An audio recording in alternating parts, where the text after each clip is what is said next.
YouTube。皆様、コンチョロは久しぶりの動画となります。飼育していたニホンヤモリのトラがケースから脱走して行方不明になった上、この動画の編集中に長年飼っていたペロが亡くなったりしまして、動画作成にちょっと気分が乗りませんでした。で、今回の動画ですが、いつもながらだいぶ過ぎちゃいましたが、チョロの14歳の誕生日のお祝いに作成した動画となります。誕生日のお祝いにチョロに何かうまいものを食べさせてあげたいと思い、何がいいかなと考えていたところ、ある YouTube の動画を見ていいことを思いつきました。そのヒントになった動画というのは、ホモサピさんのどんぐりを粉にしてピザを作るという動画です。タイトル通り、集めたどんぐりを粉にしてアンチョビピザを作るという、とても面白い動画です。リンクを概要欄に貼っておきますね。とは言っても安心してください。決してチョロにどんぐりなんか食べさせたりはしませんから。その動画で具のアンチョビを釣るためにどんぐりに入っている虫の幼虫を釣り餌として使用する場面があるのですが、その幼虫をチョロに食べさせようと思ったのです。我ながらいいアイデアでしょう。では誕生日のチョロの様子からご覧ください。今は1月15日朝の7時17分。チョロの誕生日です。まず誕生日の BGM をかけましょう。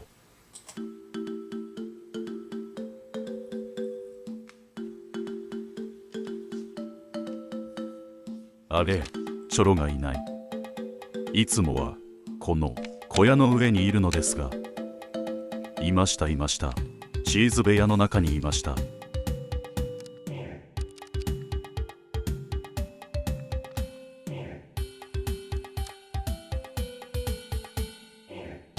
寒いのかな。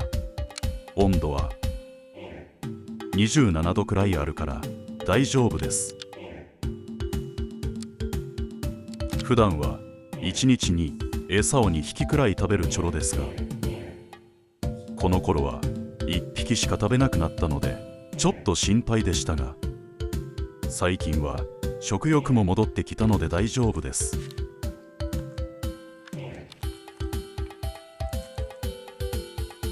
チョロ、起きてますか？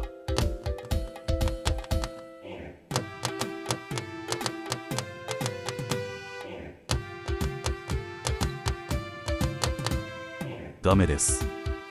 反応がありません。ただ寝ているだけなのかもしれませんが、特にお腹が空いているわけでもないので、シカトしているだけだと思います。ただちょっと前までは朝でも箱の上にいたのですが、ここ数日はずっと引きこもるようになっちゃいました。実はちょっと思い当たることがありました。チョロが好きだったティッシュ箱で作った家があったのですが、あまりにも汚れていたので新しい家に変えちゃったんです。それ以降チョロはここに引きこもるようになりました。出かける準備がありますので一旦閉めます。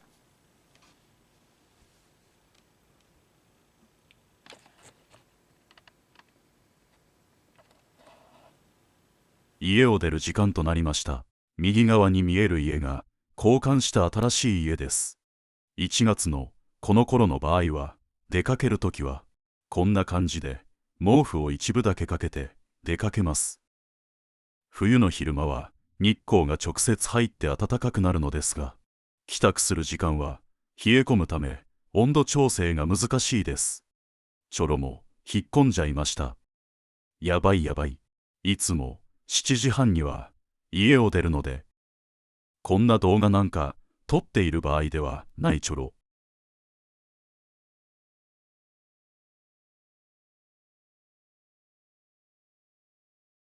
誕生日の夜のチョロです。さすがに夜はみんな外に出てますね。この時間になるとお腹も空いてきてます。奥さんがチョロにご飯をあげます。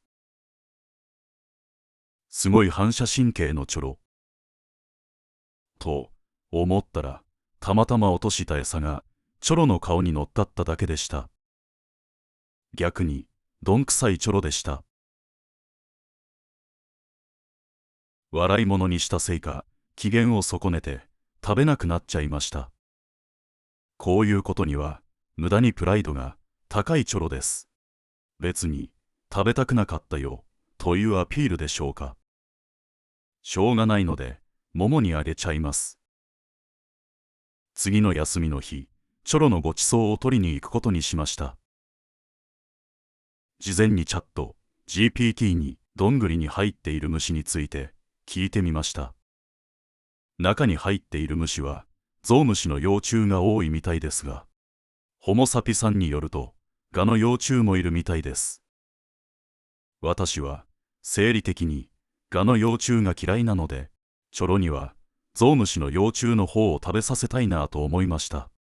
ホモサピさんの動画でも虫が入っているかどうかは水に浮かべると区別がつくとおっしゃってました。虫を見つける方法について尋ねてみました。どんぐりに穴が開いていて軽いのが良いみたいです。ちょっと気になる回答があります。秋の終わり10月から11月とあります。やばいです。1月でも取れるのか聞いてみました。どうやら難易度が上がるみたいです。1月だと中の虫が出ていっちゃってるみたいです。幼虫は土の中で冬を越し、夏に成虫になるようです。それでもワンチャンありそうです。ハードルは高いほど燃えてきます。逆に穴が開いていないのが良いとのことです。1月は土を掘った方が良いみたいですが、ガの幼虫とか何か他の変な虫が出てきそうなのでやめておきました。というわけで近所の公園でどんぐりを拾ってきました。水に入れて怪しいどんぐりを見つけます。私が必要なのは浮いた方ですが、皆さんがどんぐりを食べるときは沈んでいる方をおすすめします。中の虫も食べられるとのことですが。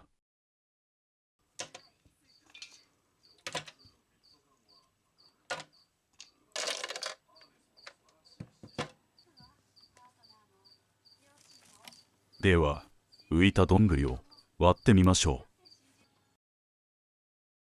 う。やはり傷んでいますね。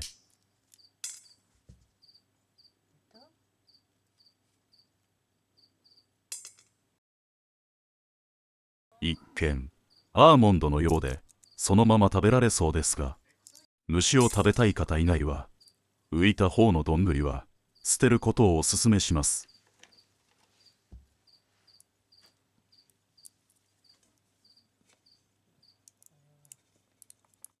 硬いですね。乾燥しすぎたアーモンドみたいですが食べられません。ここにチョロのごちそうが。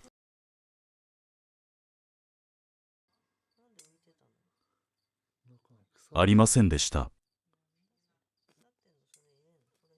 気を取り直して次を割ってみましょう。お気づきになった方もいらっしゃると思いますが、実はこの動画は早送りしております。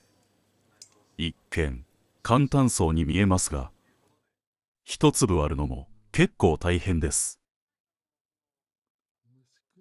二つ目もダメでした。どんぐりを割るのが大変だったことをアピールしたいので、見つかるまで早送りします。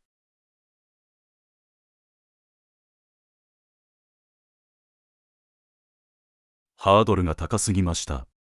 結局全部ダメでした。後で調べてみたら、ゾウムシの幼虫には植物由来の防御物質を体内に毒として持っている可能性もあるとのことです。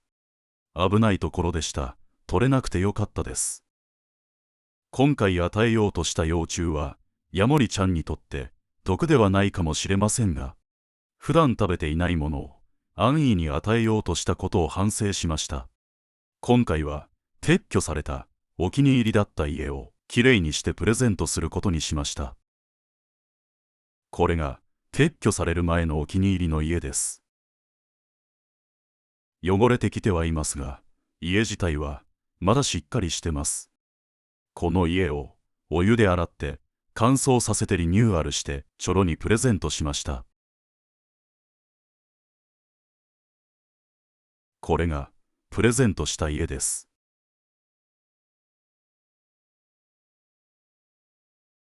お気に入りの家を戻してあげると、ここのところ引きこもり気味だったチョロは、すぐに新しい家の上でくつろぐようになりました。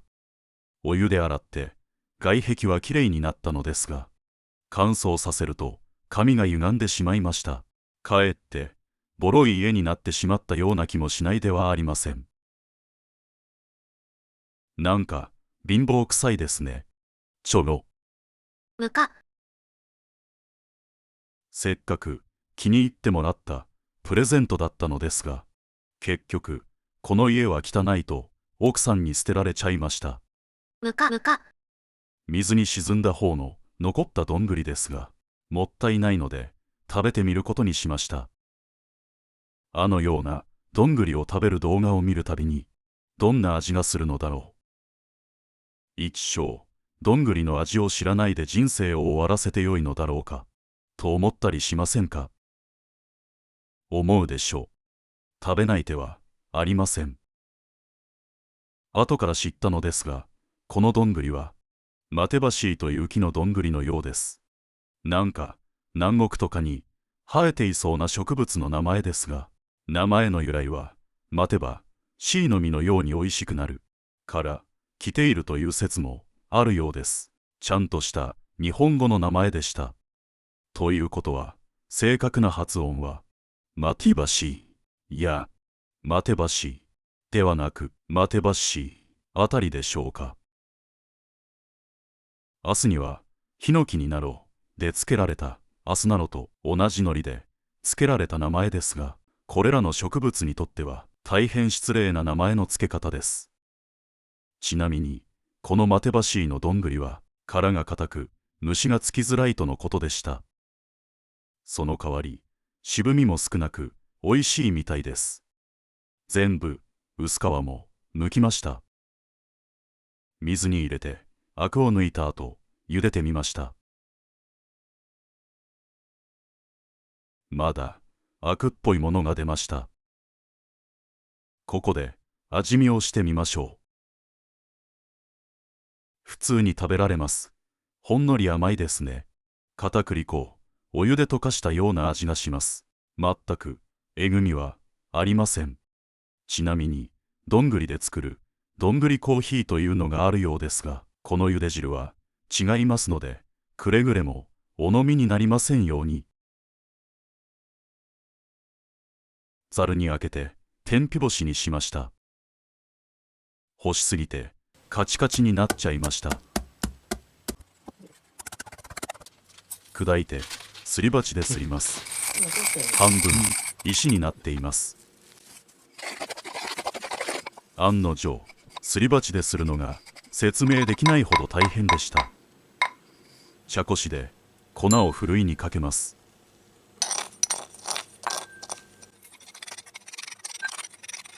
残った粗い粒はまたすって茶こしでこします。なんか昆虫飼育用マットみたい。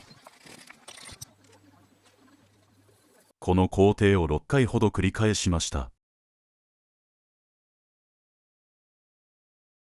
粉です。実に美しいです。これでパンを作ります。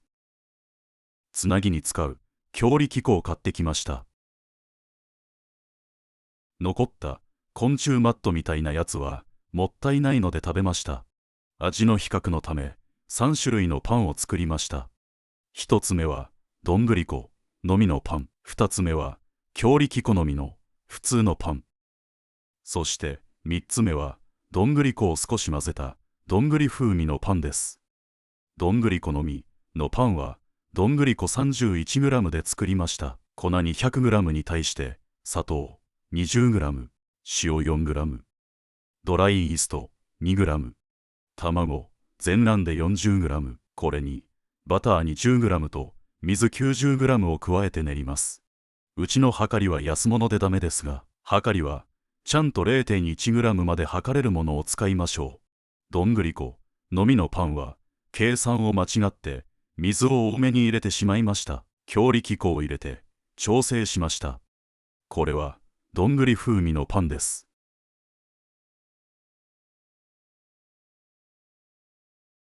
最終的には全部手で練り直しました。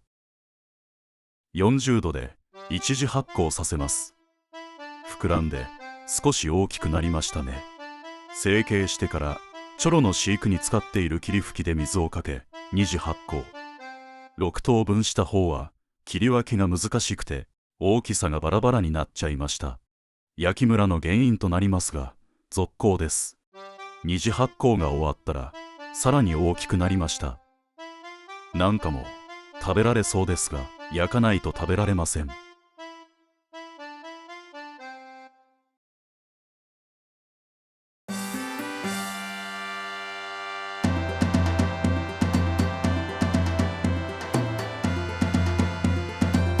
180度で18分焼きました。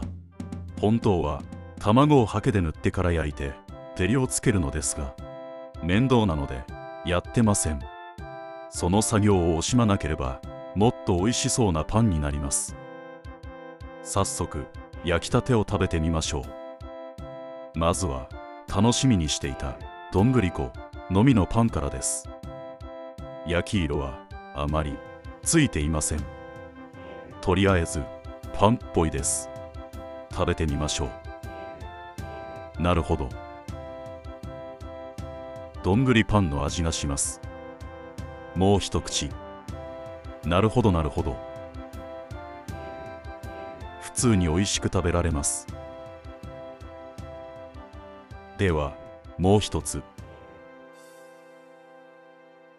比較のため 100% 強力粉のパンを食べます。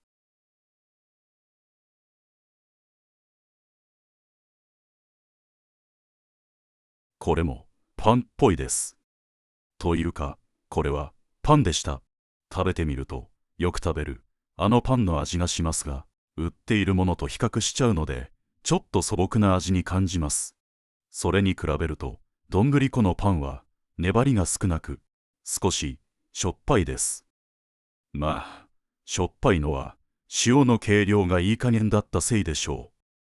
最後にどんぐり風味のパン。これが一番うまいです。良い香りと風味、粘りのある舌触り。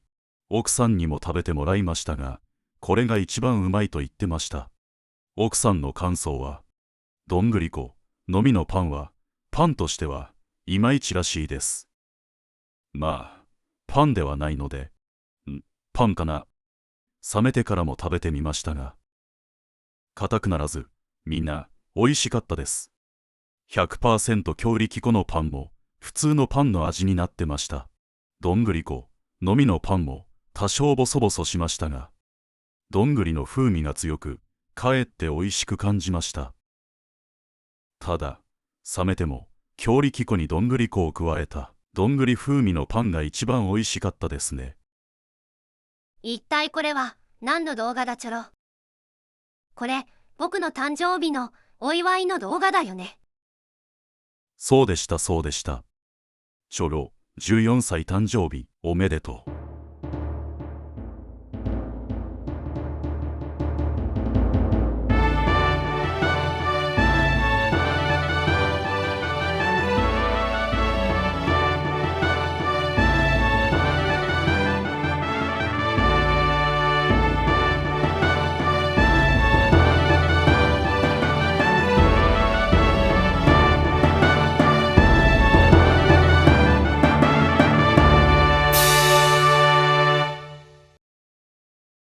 また手抜きチョロ。